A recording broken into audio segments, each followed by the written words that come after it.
Audible? Okay. Now the second lecture for today's workshop is by Professor Biman Nath. He has been working on various topics, and just 15 days ago we had a lecture from him on the solar neighborhood. He has worked on galaxies, supernovae and some aspects of cosmology. And now he is going to tell us about the importance of hydrogen, starting from the detection right up to the interpretation, on which leads us to various aspects like the structure of our own galaxy, other galaxies, and then the rest of the ideas in the cosmology. So I'll request him to speak. Good afternoon. So I'll talk about hydrogen in the universe. Most of the universe is made up of hydrogen. It's a simple fact, but it's not intuitively clear why this should be so or this is so, because first of all it contradicts our perception, our knowledge of the abundances of elements on Earth. And we know that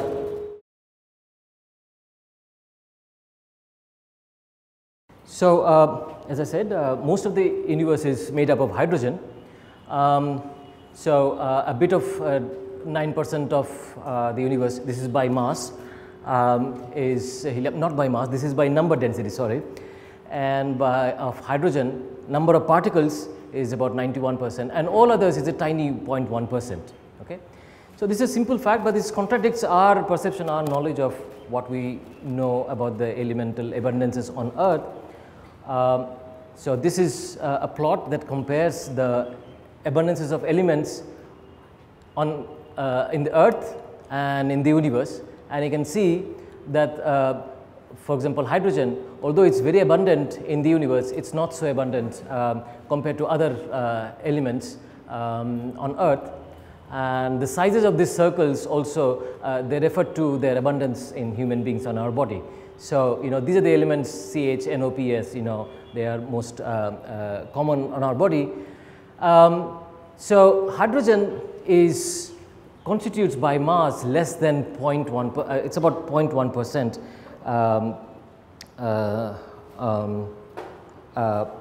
whereas for the whole universe it constitutes about 75%. So that is understood by the fact that hydrogen is a light element, and so is helium. Helium is also a rare element on Earth, although it is very abundant in the whole universe. Now, because of its lightness, given the standard temperature and pressure on Earth, the typical thermal speed of hydrogen atoms is very large. It's about a kilometer or a few kilometers per second, close to the escape speed of on Earth. So, given the fact that there is a distribution of velocities, Maxwell distribution of velocities of particles in thermal equilibrium, there is a significant fraction of hydrogen atoms which are likely to escape the Earth's gravity. And given the Earth's evolution, the fact that it was hotter in the beginning and billions of years of evolution, it is not surprising that most of the hydrogen and helium has escaped the Earth's gravity, right. So, that one can understand the contradiction between its abundance on Earth's crust and abundance in the universe. But that still does not explain why hydrogen should be so abundant in the universe in the first place. After all, I mean, we know that universe is expanding. So, when you go back in time, universe is likely to be hot and dense. And if we can go back sufficiently back in time, then it's going to be very hot and very dense, as hot and as dense maybe as the situations are in the cores of stars, where heavy elements are synthesized. We know that elements like carbon, oxygen, etc., nitrogen, they are synthesized in the cores of stars and then thrown out in the space during supernovae when the massive stars explode, right. That's how the heavy elements come to be in the universe. So, if it is true that the universe was hot and dense at some point, why is it that the universe, the material there, the gas did not form heavy elements like they do in the cores of stars, right? So why is it that the most of the universe remained hydrogen and did not form any other heavy elements? Well, 1/4 of it is helium that formed, but not other heavy elements. So that remains a puzzle, right? So to understand that, we have to go back in time and try to understand what may have happened. So when we go back in time, if you go very early in time, then the gas would be ionized. It won't be possible to have neutral atoms because of frequent collisions at that high temperature. The atoms will be robbed of their electrons, so they will be all ionized, right? And only when the universe cooled down to, this is a sort of a brief history of the universe. This is time going this way, and only when the universe reached a temperature of about 3000 degrees, neutral atoms could form, and this happened at an age when the universe was around 300,000 years old. Now this we can probe this era because photons, radiation, which was in equilibrium with matter, because things were very dense, and the interactions were strong and frequent. So when the atoms could form, the interaction between photons and matter decreased because the interaction between photons and free electrons is very strong compared to the photons with neutral atoms. So these photons then suddenly started freely streaming through the universe, and this is what we detect as cosmic microwave background. But when you look at the abundances of elements, the universe was already 75% hydrogen and 25% helium by this time. So that still doesn't tell us about why most of the universe is hydrogen. We have to go back further in time to not just when the universe was just a few years old, or months, or days, or even hours, but when it was a few minutes old, right? And this is because in order to form heavy elements, first step from protons, starting from protons to helium and to other heavy elements, the first intermediate step that you have to produce is deuterium, right? Deuterium, but deuterium has to survive, and because if you form a deuterium and then suddenly it breaks up into constituent particles, then you're not going to go to the next step of forming, say, tritium and then helium. And so, but the deuterium has a binding energy of about 2 MeV or so, and there are some other subtle reasons why it is the optimum temperature in which synthesis of heavy elements can occur. For that, the temperature has to go down, decrease below 1 billion degrees Kelvin, 10 to the 9 degrees Kelvin, right? So the universe has to cool down below 10 to the 9 degrees Kelvin in order to deuterium to survive and then produce other heavy elements. What was the time around that time? What was the age of the universe around that time when the temperature was 1 billion degrees? Well, one can do a rough estimate. Since matter and radiation at these densities, they were in equilibrium, so thermal equilibrium. So radiation must have been blackbody radiation, must have been blackbody radiation, and so you can say that the energy density would be A times T to the power 4. A is Stephan's constant. You were familiar with blackbody radiation, I would assume, right? So the energy density of radiation given a temperature is A times 10 to the power 4. And if I divide by c square, I will get a corresponding mass density, right? Rho c square, mc square is energy, so rho c square, rho is density, rho c square will be energy density, right?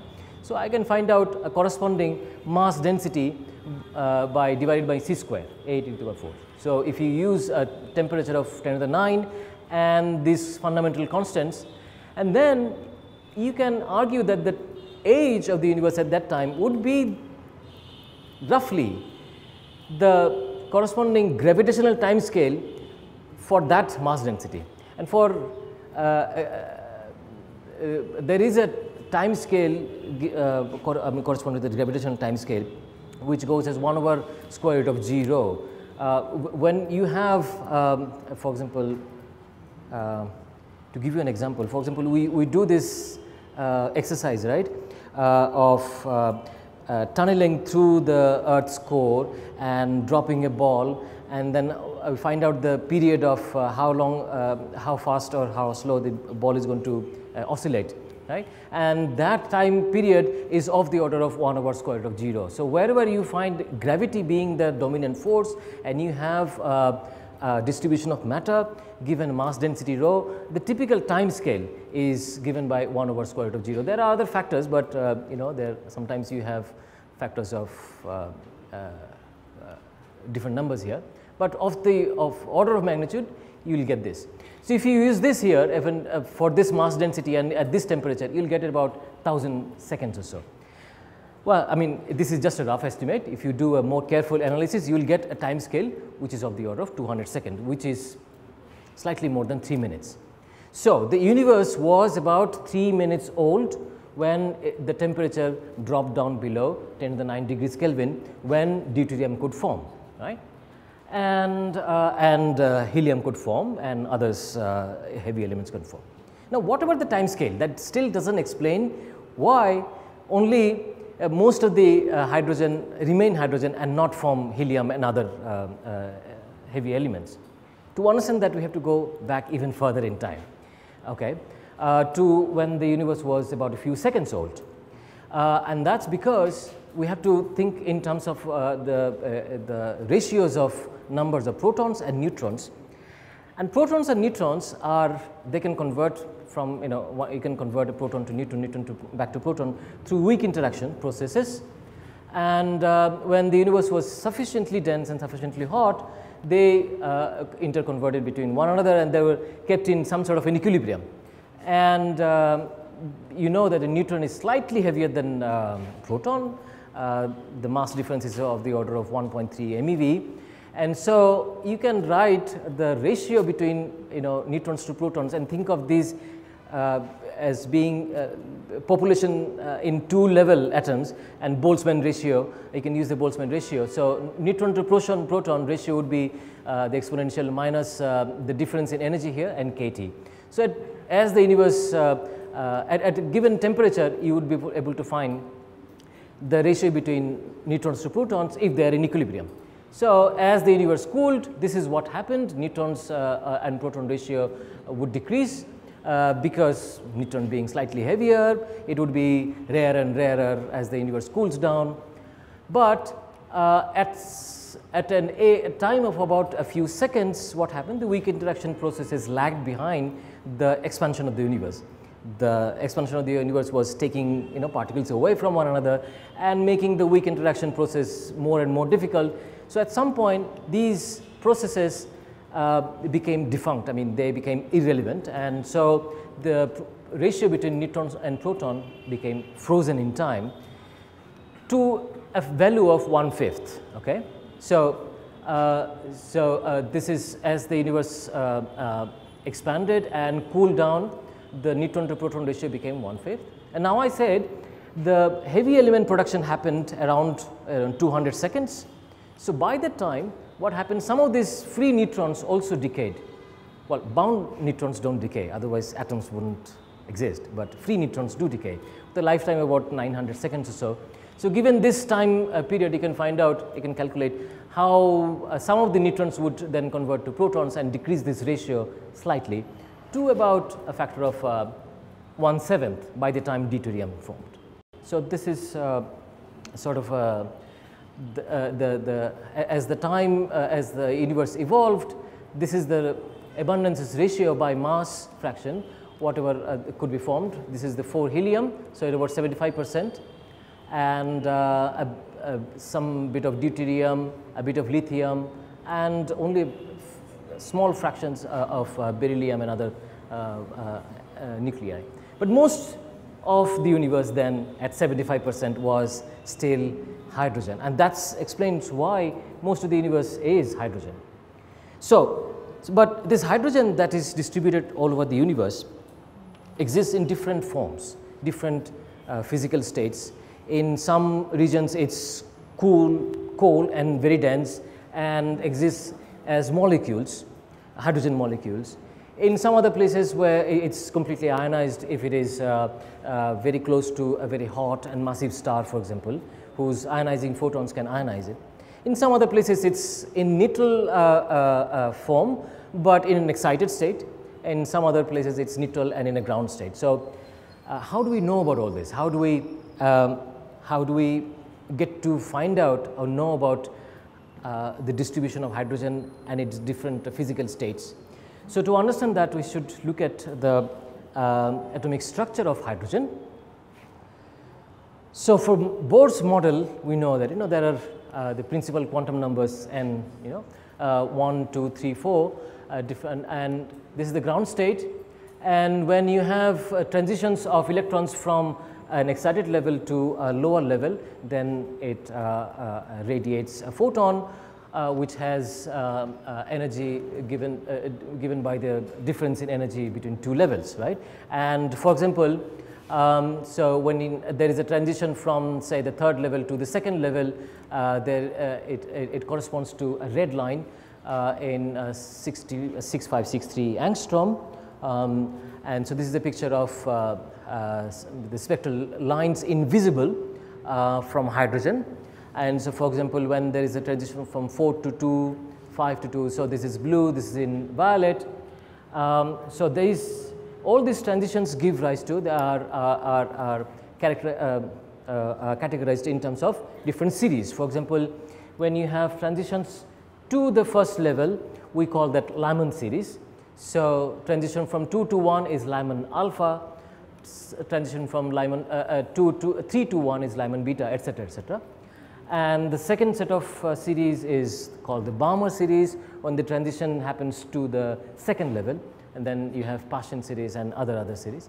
So all these are in the visible, these Balmer lines fall in the visible part of the spectrum.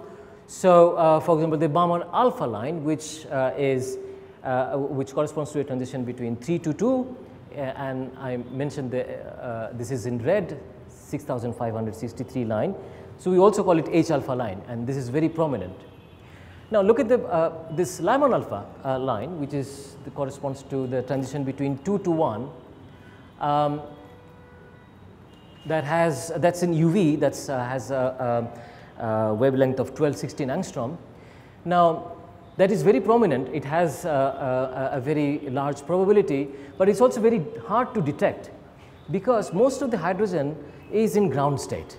So what happens when there is a Lyman alpha photon which is being emitted, say, it gets almost immediately reabsorbed by another hydrogen atom which is in ground state, and then the electron is excited to n is equal to 2 state.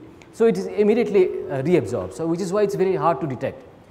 It is sometimes it's easy to detect when it's in absorption, which means in shadow, for example.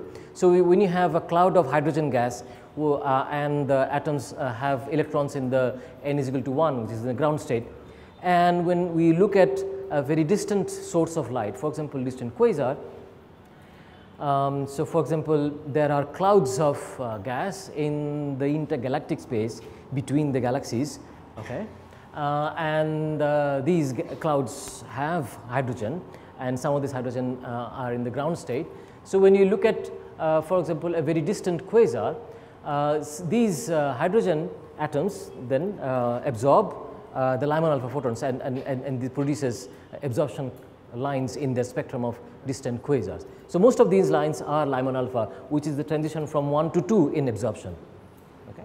So you can see lines in both ways, right? I mean, in emission and in absorption. I suppose you understand, right? Depending on the temperature of the gas, it will either emit or it will absorb. So that's about Lyman alpha, and as I said, it's difficult to observe in emission, but easy to observe in absorption. In Balmer series, the Balmer alpha line is very prominent. It's the H alpha line, and well, for that to happen, so for example, for absorption to happen, it is the transition between 2 to 3, level 2 to 3.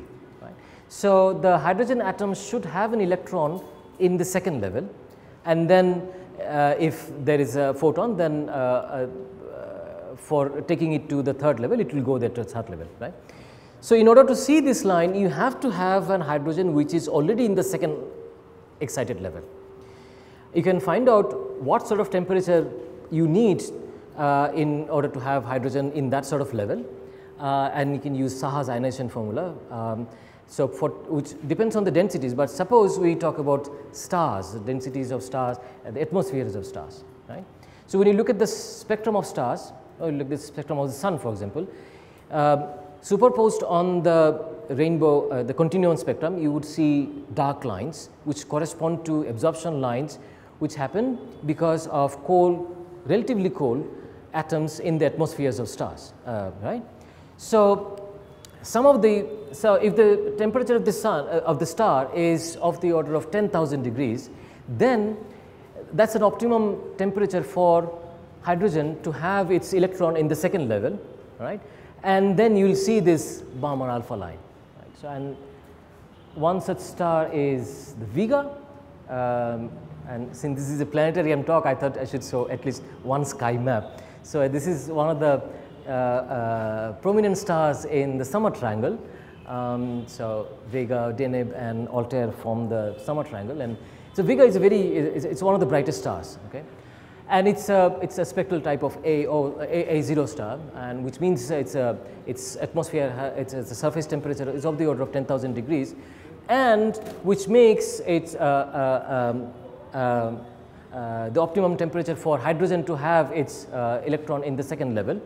And that is why you see in its spectrum, you see an H alpha line, which is the 6563 angstrom line in prominence.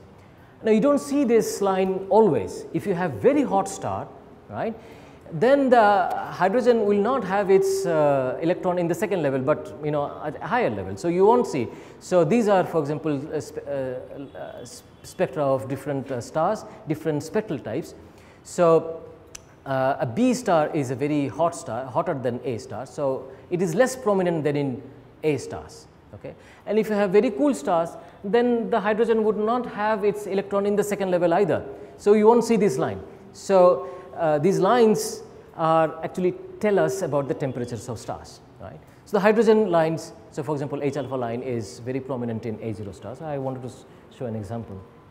It is also seen, this line is also seen very commonly in emission so around hot massive stars when there is a gas nebula, for example, and you have hot star and so this is a nebula M57, and this red line, the red color that you are seeing, it's actually red color, and that's the 6563 angstrom H alpha line. Another example is a star cluster in our galaxy, NGC 2329, and so hot, it has a lot of hot stars, massive stars, and the ionizing photons from these stars are basically ionizing, has ionized the hydrogen around them, and what happens is in an ionized gas, it keeps recombining with protons and electrons. The protons and electrons keep recombining, and when an electron comes to a close to a proton and recombines to form a hydrogen atom, it falls on a very high level of excited level, and then keeps jumping down, and then when it jumps down to third level, and then it makes the last transition to the second level, emitting this red line. So, this red line is very ubiquitous and tells us about the existence of hydrogen in these places. You also see, okay, so the next, if you go to, if you climb the energy ladder, the next series would be the Paschen series. But for that, you need to have, for emission to happen, you need to have the hydrogen in the fourth level come down to third level, right. So, you need more energetic events, more places where more energetic events are taking place. So, this is, which is not very common. So, this is one example of, these are Paschen lines, the red line here, this is in infrared, and this is part of the very close to the center of our Milky Way, where there is a black hole there and a lot of energetic events are happening. So, looking at these lines tells us about what is happening in that region, right. So, studying hydrogen tells us about that place, that region, and the physics of the process that is exciting the hydrogen and making this radiate, making it radiate whatever you are detecting. You also see, as I mentioned, that sometimes hydrogen can form molecules, right, when it is very cool and dense. So sometimes you find them in places called molecular clouds, which is very dense and cold. You also find molecular hydrogen sometimes in other places where, so for example, this is a supernova remnant, which is a remnant of the aftermath of an explosion of a massive star. So when massive stars explode, the ejecta, they travel at a very high speed, about 10,000 kilometers per second, and shocks the surrounding gas to such a high level. So when you have shocks, it compresses the gas to a very high degree and makes it radiate very fast, right? And so that the gas can cool and become dense, even denser, and form molecules.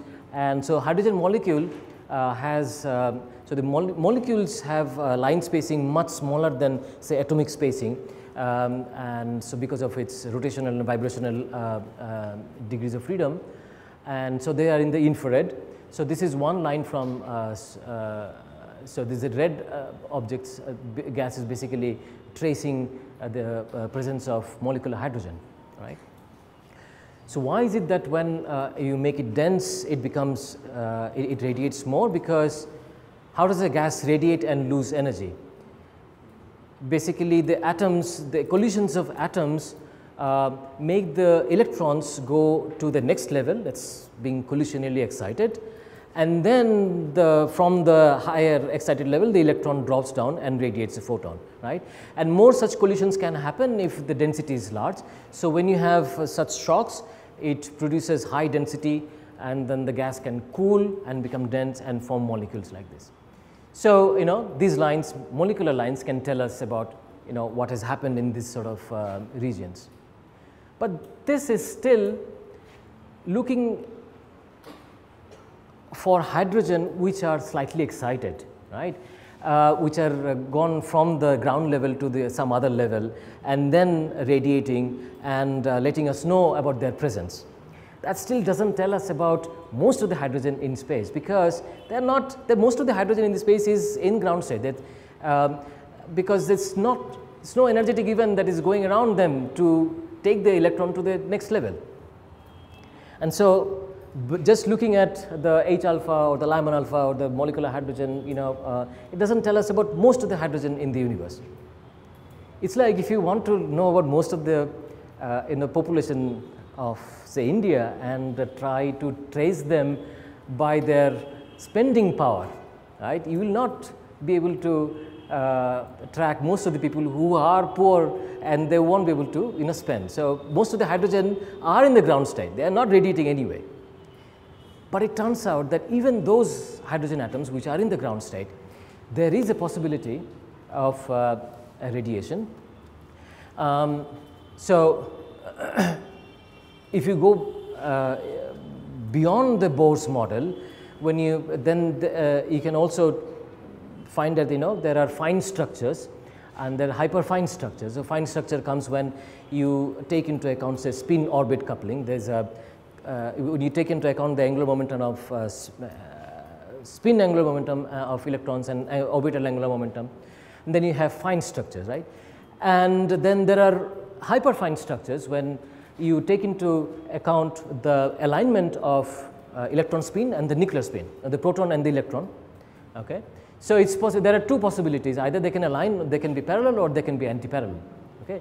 And it turns out that there is an energy difference, very tiny energy difference between these two possibilities for these two states. And so because the energy difference is very, very small, the corresponding photon has very small energy, which means a very large wavelength. Okay?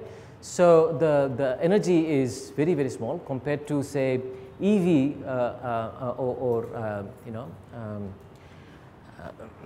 the frequencies being in, say, 10 to the 14 or 10 to the 15 hertz. This is only megahertz, okay? This is gigahertz, okay? So the wavelength is about 21 centimeter. And so whenever there is a spin flip, whenever the electron spin goes from, say, being parallel to anti-parallel, a radiation, a photon with a wavelength of 21 centimeter is radiated. So this can happen in the ground state, right?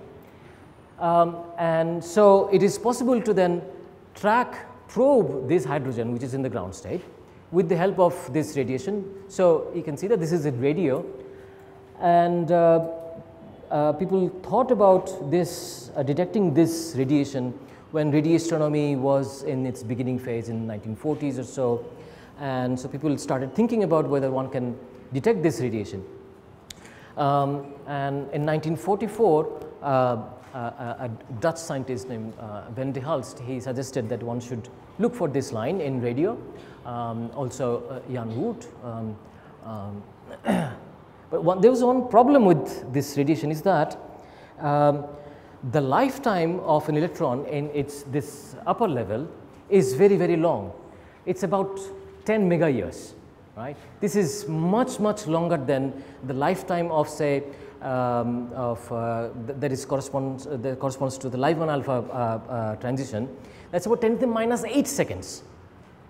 The lifetime of an electron before it radiates a Lyman alpha photon is 10 to the minus 8 seconds, whereas here the lifetime of an electron is about 10 mega years, which means for a long time the hydrogen atom which is in this ground state doesn't radiate.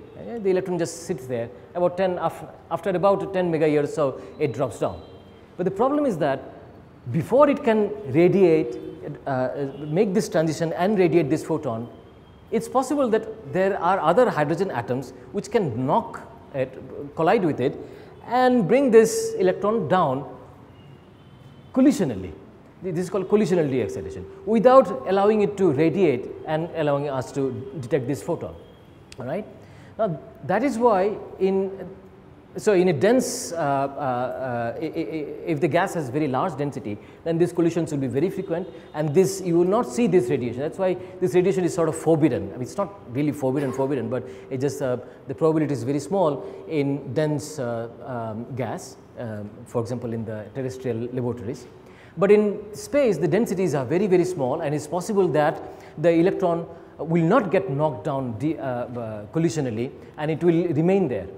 To give you an idea of the densities involved, the density, the average density of gas in the galaxy is about 1 atom per cc, which is much, much smaller than the densities, for example, on the Earth's atmosphere, which is about 10 to the 19 molecules per cc on Earth. Right? So that's a very, very small, so that the probability of collisions also is small. So it becomes then possible that the electrons would be there for some time, it will be allowed to be there for some time and then radiate. Also there is a huge amount of hydrogen. As I said, 75% of the universe is in the form of hydrogen, and most of them are in ground state. So given the fact, although the probability is very small, but the amount of hydrogen, the number of hydrogen atoms is also very, very large. So this was pointed out by after these people, Van de Hulst and the Russian scientist Shklovsky pointed out that it is possible one should go and look for this radiation. So there was an effort from Ewan and Purcell in US, and they built this horn antenna to detect this, and on March 25th, 1951, they detected for the first time the 21 centimeter from our galaxy. At that time they knew that these two people in Netherlands, they were also working on it, and so they communicated and told them about their instrumental details and what they found. In today's situation of cutthroat competition, this won't happen.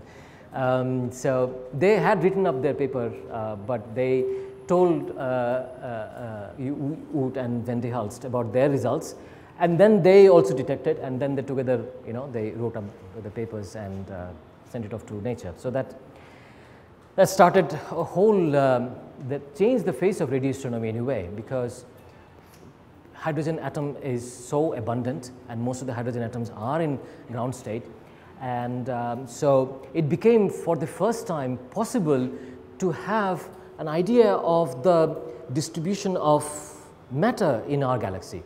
You see, there is a lot of dust and gas in space which obstructs our view of our galaxy from the solar system, and it's impossible to see anything beyond a length, a distance of about 500 parsec, maybe a kiloparsec, because after that, beyond that, it becomes very opaque.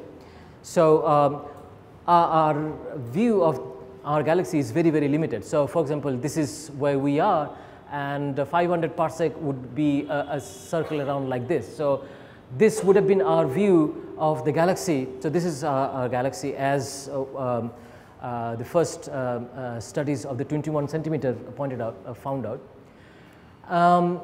And so 21 centimeter radiation can be seen from even the back of the galaxy, not really our back, but this is sort of hidden between us because of the obstruction due to galactic center. But from all other parts of the galaxy, one could detect 21 centimeter radiation, because 21 centimeter, the wavelength of this radiation is so large, it is larger than the typical size of dust grains, which is of the size of microns or so. So it is larger than the dust grain, which is the absorbing material, so it can avoid being absorbed, right? So which is how people have mapped out the structure of our galaxy, and this wouldn't have been possible without 21 centimeter. So it has shown for the first time the existence of different spiral arms. So this is a schematic diagram. So this is where we are, okay, and this is how spiral arms, and so further and further studies have then showed how we can, this is a schematic diagram of the spiral arms. Now this is also, this is a view of the infrared view of our galaxy. Now although optically we are limited to around say 500 parsec or so, we can see infrared from emission from further distances, but that again tells us about the distribution of matter where energetic events are taking place, okay? Because something has to energize the atoms and emit the infrared radiation. But this gives us an idea of the real distribution of matter, okay? Compare this with, so compare this with, so this is the distribution of matter in grayscale. It shows the distribution of neutral hydrogen, as we have studied from, understood from 21 centimeter, and the red circles show the positions of the distribution of ionized hydrogen or excited hydrogen, which is around say hot and massive stars and star clusters. As you can see, and if you were to find out, again taking the analogy of people, if you only were to find out the distribution of matter from people in Bangalore from just looking at the malls and MG Road, this is what you would see. But you will not, you will miss out on most of the people in Bangalore, okay, or in India. So, so that's how the matter is distributed in. So this is another schematic diagram how we know this is sun and the different arms. So not just the distribution of matter. So not just the distribution of matter, but also the dynamics of our galaxy. It has been possible to find out from 21 centimeter. So Somnath will tell you not only the dynamics, what we have learned from 21 centimeter about the dynamics of galaxies, but also how we know about the history of the universe and different phases of. So I'll stop here.